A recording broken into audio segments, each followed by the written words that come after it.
Welcome back to Thriving in Love podcast, the podcast that challenges traditional norms to create unique love stories that work for your authentic selves. I'm your host, Sana Akan, intuitive love coach, speaker, and writer. I am currently writing my first book about how I transformed my relationship to one that is thriving and healthy and amazing.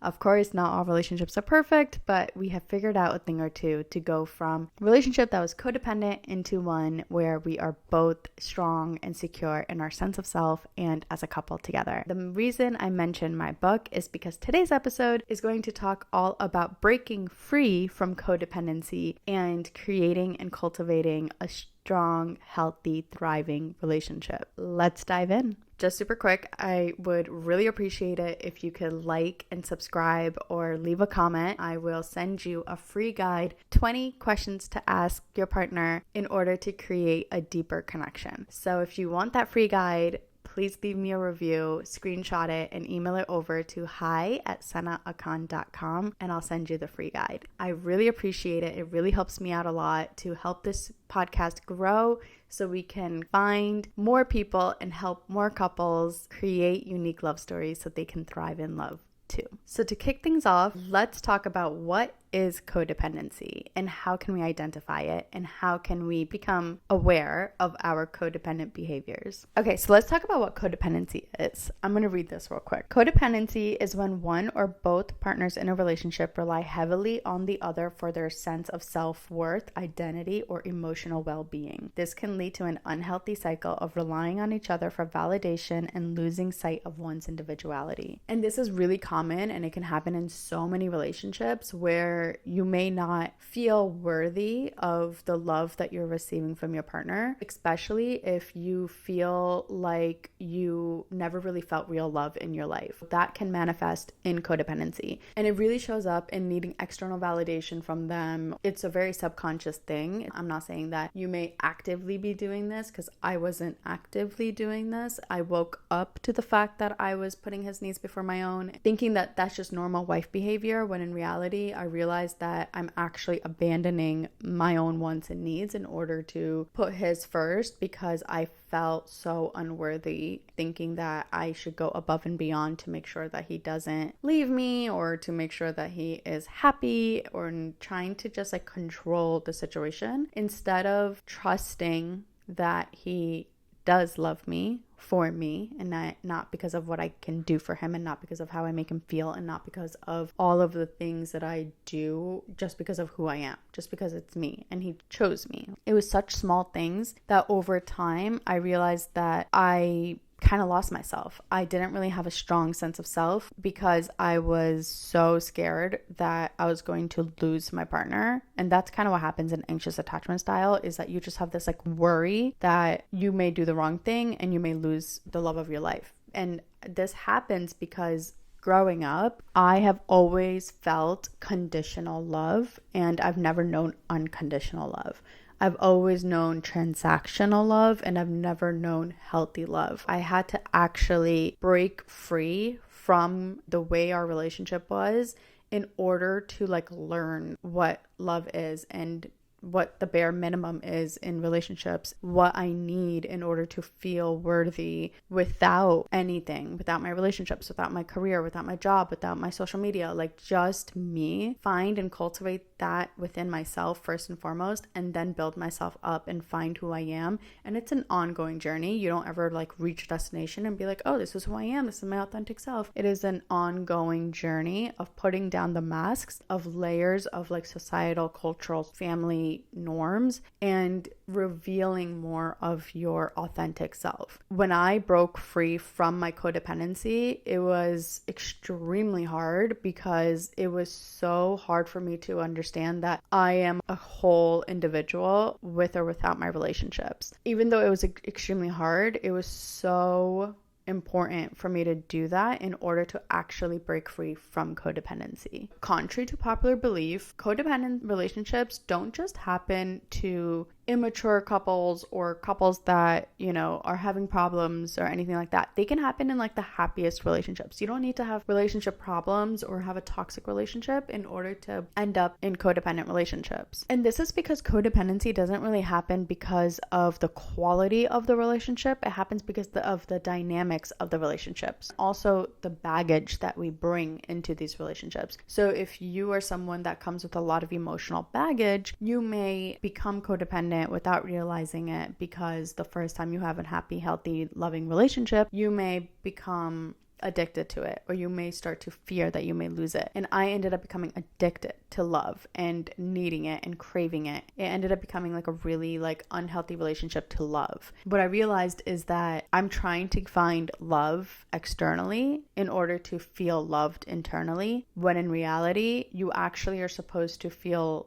self-love internally, and then that it gets reflected back to you externally. And that's how you are able to have and keep and sustain happy, healthy relationships. If you don't have your own self-worth, your own self-validation, your own self-love, your own self-acceptance, your own unconditional love for yourself first and foremost, you may get love from others around you, but most likely you will sabotage it in some way, shape, or form, because you're still needing it and you're attaching a need or a desire or a want to that external thing outside of you. It's like sand.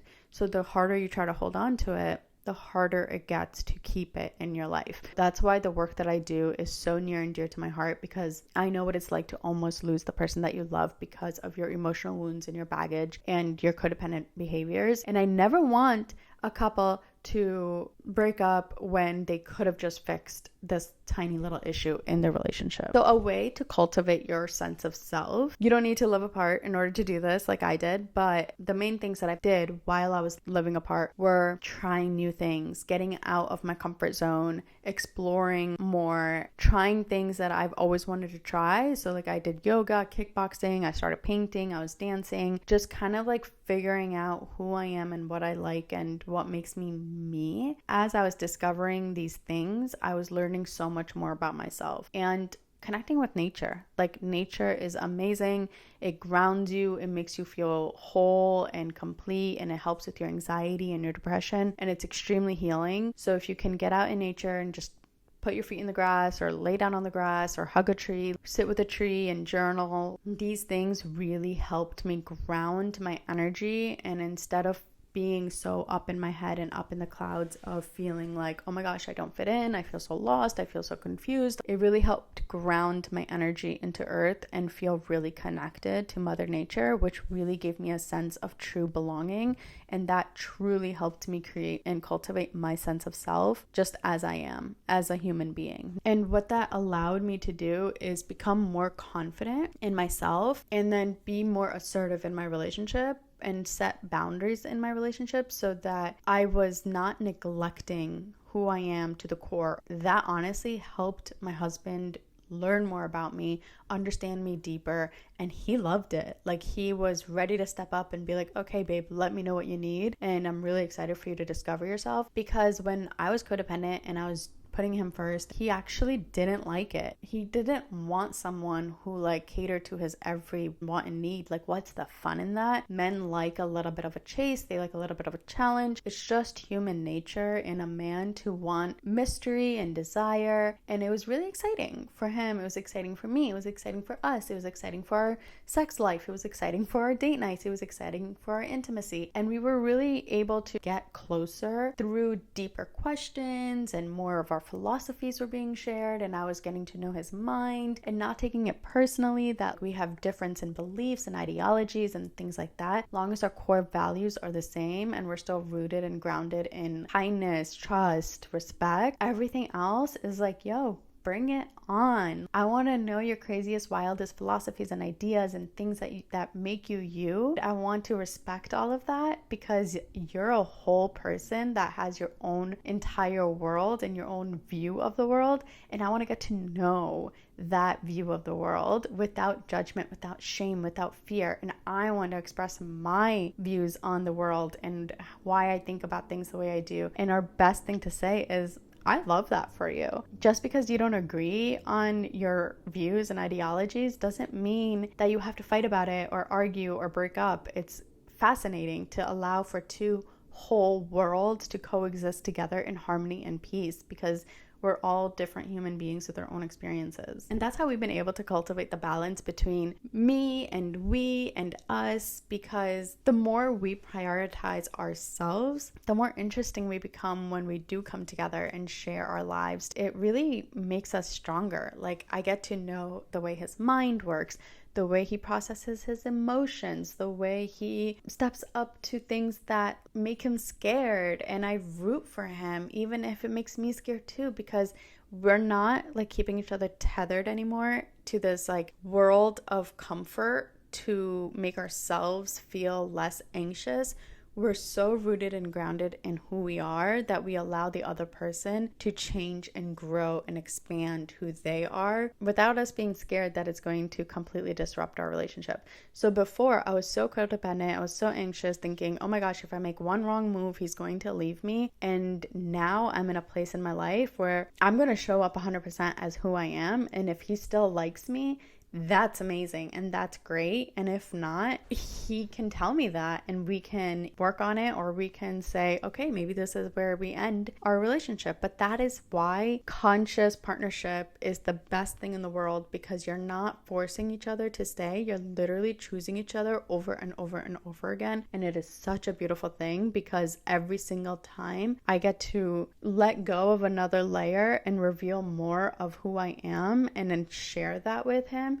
Go into it with that like a little bit of fear, a little bit of like excitement, and be like, hey, I just discovered that I like to sew now, and every Wednesday night, instead of watching TV, I'm going to do this. Instead of feeling I'm abandoning him, he gets to see me get really excited about something new and love me more for that. And then I love him more for that. So even though it takes our physical time away from each other in order for me to do that, it actually brings us closer together, because I get to tap into a hobby that really brings me joy, and he gets to really see me light up, and he wants me to light up. The biggest obstacle that we have in relationships is when you limit each other because you think you should be spending more time together, when in reality, the best thing about living together is that you don't need to spend every waking living moment together. You can know that like you're going to be sharing a bed together, you're going to be waking up together, you have those moments and those rituals that you do together, a daily walk or what have you. But other than that, you really should be cultivating and creating a really strong sense of self through your hobbies and your interests, just for the pure joy of it. You could do some things together, but it's so important to do things apart too, so that you have more to share with each other when you do come together. The most important thing about healing your codependency is it really helps with anxiety and depression. Because instead of thinking, oh my gosh, I can't live without this person, and constantly being in this loop of fear that you're going to lose them or they may die or what have you, you really do get to come to a place of, you know what, life is not forever. We may not be together forever because life happens. So let me truly enjoy every single waking moment that I have with this person now. Instead of taking each other for granted, thinking you're going to be together forever, you're consciously choosing each other every single moment. And it just like makes your life and your love so much better, and you truly do get to thrive in love together. To wrap this episode up, here are a few things that I did to break my codependency and thrive in love. I prioritized me and my time and my solitude to discover who I am and what I like and what I enjoy. I went and sat in nature to really ground my energy and get my anxious attachment style to a really secure, grounded place. And we created a shared calendar so that he knows which days am I focusing on myself, my own hobbies, my own interests, and when he's focusing on his own hobbies and interests,